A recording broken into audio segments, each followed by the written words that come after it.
Alors vous en avez marre des réunions en ligne qui sont fades avec très peu d'interaction où les gens regardent leur mail plutôt que de suivre la réunion. Alors quelques simples rituels à l'ouverture et à la fermeture et à la clôture eh bien, peuvent changer la donne. Je suis Jean-Michel Cornu, spécialiste de la coopération et de l'intelligence collective et aujourd'hui on va voir l'art d'ouvrir et de clôturer vos réunions en ligne.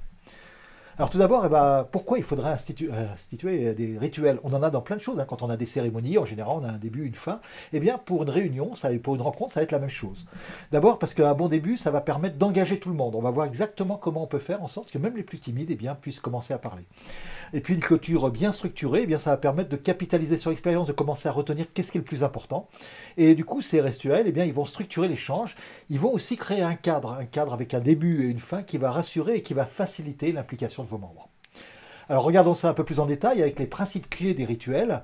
On va favoriser l'inclusion avec des brises-glaces adaptées au virtuel. Hein. On en a un certain nombre comme ça. Hein. Pour permettre aux plus timides, alors ça va permettre surtout aux plus timides de s'exprimer.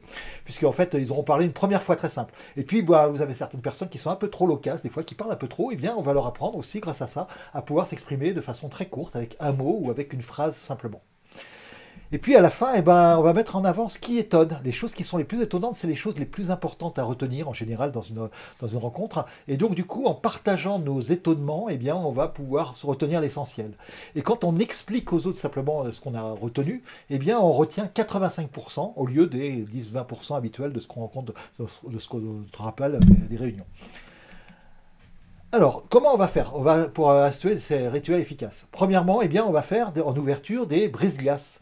Alors, quelques exemples, vous pouvez poser une question brève, c'est ce qu'on appelle une météo. Quel mot résume votre état d'esprit aujourd'hui? On appelle ça une météo intérieure, hein, tout simplement. Ça peut être un petit jeu rapide, du genre votre objet du jour, c'est un moyen de se qualifier. Alors, quand les gens parlent comme ça, des fois ils donnent quelque chose qui est vraiment leur sentiment, des fois ils donnent un mot rigolo, ça fait rigoler tout le monde, voilà. Mais l'avantage, c'est que tout le monde a prononcé un premier mot, et ça, c'est vraiment important. Et puis, pas trop longtemps, c'est-à-dire qu'on ne s'est pas étalé.